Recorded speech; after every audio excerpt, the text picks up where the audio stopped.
देवरिया उत्तर प्रदेश का वो जिला जो आजकल सबसे ज़्यादा चर्चित है। यहाँ 6 लोगों को मौत के घाट उतार दिया गया था अभी हाल ही में। यहाँ यादव और ब्राह्मण परिवार के बीच जमीनी विवाद चल रहा था, जिसमें विवाद इतना ज़्यादा बढ़ गया कि यादव परिवार से एक की मौत तो दूसरी तरफ ब्राह्मण परिवार से 5 लोग की जान चली गई।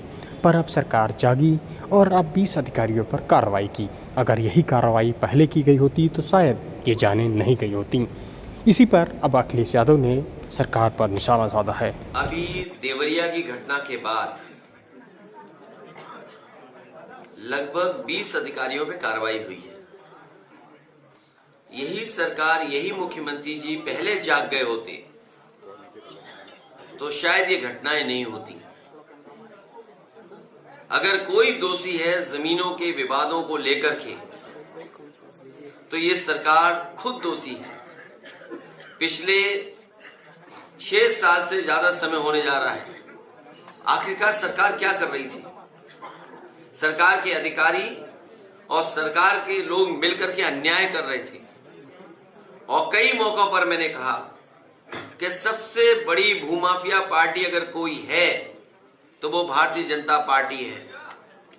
आप अयोध्या की रजिस्ट्रियां चेक कर लीजिए, बनारस की रजिस्ट्रियां चेक कर लीजिए, इस राजधानी लखनऊ की रजिस्ट्रियां चेक कर लीजिए।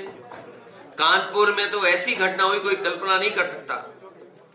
एक भोले भाले सीधे साधे किसान किसी जमीन ले ली और उसको कहा कि आपको 6 करोड़ रुपए जमीन के दिए जाएंगे।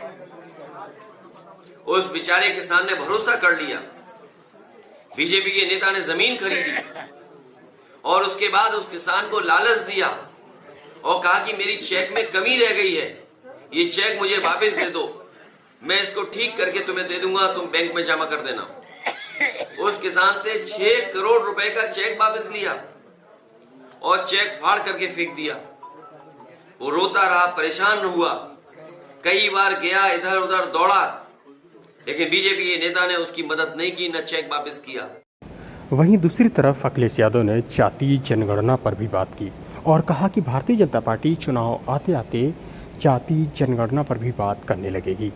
और हमें उम्मीद है कि 2024 का चुनाव आते आते आप देखेंगे कि भारतीय जनता पार्टी भी कास्ट सेंसस पर बात करने लगेगी और हो सकता है आश्वासन भी दे दे। कई दल इसके खिलाफ थे या वो कास्ट सेंसस नहीं करना चाहते थे, लेकिन इधर देखने को मिल रहा है कि वो दल भी सब साथ आ गए हैं। सामाजिक न्याय, सोशल जस्टिस और इक्वलिटी की बात तभी होगी जब कास्ट सेंसस हो पाएगा।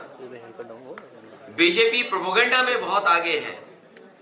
उनके मुख्यमंत्री सदन में भी एक बार वो बात जो उन्होंने झूठ फैलाई थी, 46 में 56 सदन में भी कह गए। और जब उनसे पूछा गया कि आपकी सूची कहां है 46 लोगों की, वो सूची आज भी जारी नहीं हुई है। इसलिए यहां जितने भी सम्मानित प्रतिष्ठित लोग बैठे हैं, राजनीतिक लोग हैं, समझदार लोग हैं, वो राजनीति को समझते हैं, राजनीति को किस तरीके से देखते हैं, उनका हक सम्मान कहां है। साथ ही अखिलेश यादव कहते हैं कि जातीय जनगणना कोई नई बात नहीं है। देश के बड़े नेता और देश की बड़ी आबादी चाहती है कि जातीय जनगणना। बिहार में एक जाति को लेकर के न जाने कितने सरकार को, वहां की पॉलिटिकल पार्टी को कई मौकों पर सामना करना पड़ा। और ये जो जाति जनगणना की बात है कोई नई नहीं है। हमें याद है नेताजी शरद यादव जी, आदरणीय लालू प्रसाद यादव जी और देश के बड़े नेता, दक्षिण भारत के सभी दल लगभग, और देश की जितनी बड़ी आबादी है वो सब चाहते हैं कि कास्ट सेंसस हो, जातीय जनगणना हो। और इसके पक्ष में उत्तर प्रदेश की ज्यादातर जनता है। देश में एक माहौल बना है। न केवल आज समाजवादी पार्टी बल्कि देश की सभी पार्टियां आज चाहती हैं कि कास्ट सेंसस हो।